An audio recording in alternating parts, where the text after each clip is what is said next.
You were not planning to buy anything. You were just tired. Maybe the week had been heavier than usual. So you opened your phone, looked for a few minutes, and found something that suddenly felt strangely necessary. New clothes, food delivery, a game, a course, a better phone. Something small enough to justify, but expensive enough to feel like a change. When you pressed buy, the pressure disappeared for a moment. Then the package arrived, and the thing that once looked like relief started looking like evidence. Evidence that you did it again. That does not automatically mean you are careless, materialistic, or bad with money. In that moment, your brain was solving a real emotional problem. It simply used your wallet to solve it, because most regretted purchases are not really purchases of objects. They are purchases of feelings, and the most dangerous reason you buy is the one you rarely notice, because while you are buying, it feels completely reasonable. Think about what usually happens before the purchase.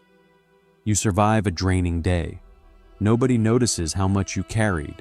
You get home with no energy left to cook, think, or delay another want. So you order the meal, add the extra item, or buy the thing sitting in your cart. You tell yourself, I worked hard. I deserve this. And honestly, you probably do deserve relief. But that is exactly why the purchase becomes convincing. Your brain is not asking whether the object is valuable.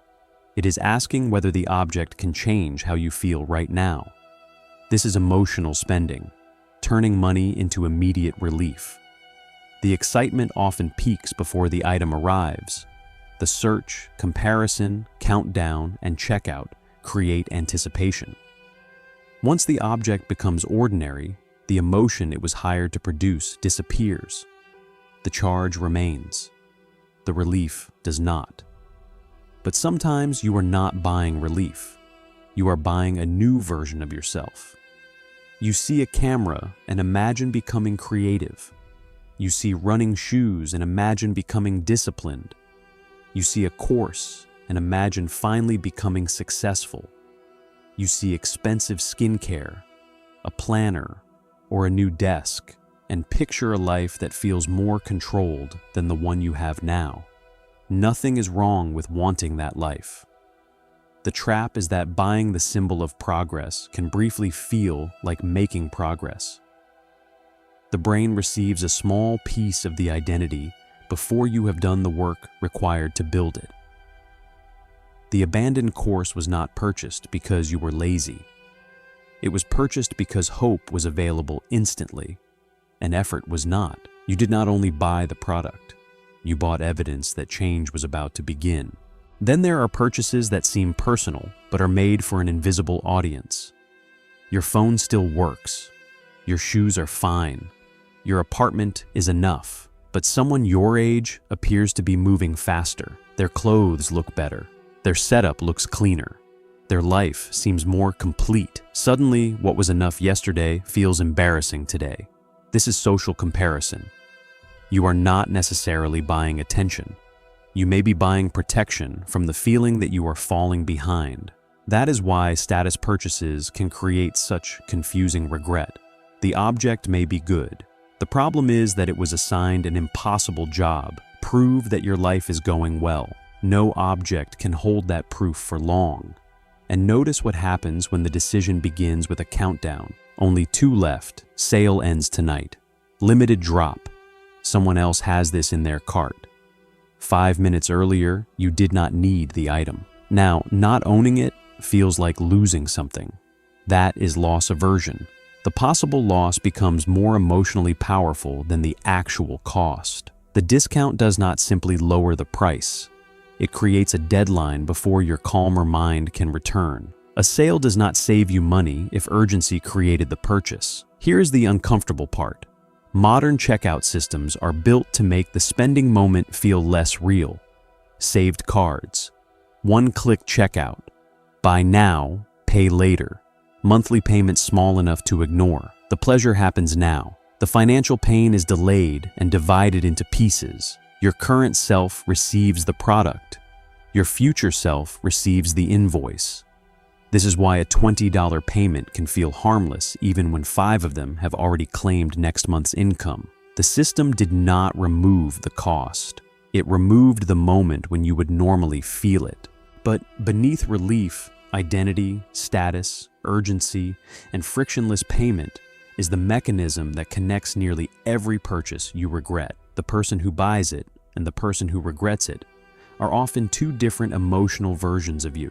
One is stressed, excited, lonely, insecure, or afraid of missing out. The other wakes up later in a calmer state and asks, "What was I thinking?" You were thinking from inside a feeling. Psychologists call this the hot-cold empathy gap. When you are emotionally activated, it becomes difficult to predict what your calmer self will value. When you are calm, it becomes difficult to understand why the purchase felt so necessary. That is why promising to have more discipline often fails. The promise is made by the calm version of you. The checkout decision is made by someone operating under completely different conditions. So, do not rely on an argument between those 2 versions of yourself. Separate them with time. When a non-essential purchase appears, place it in a 72-hour cart. Do not tell yourself no. Do not shame yourself.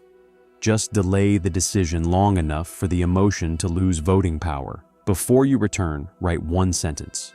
I want this because I want to feel. Finish it honestly.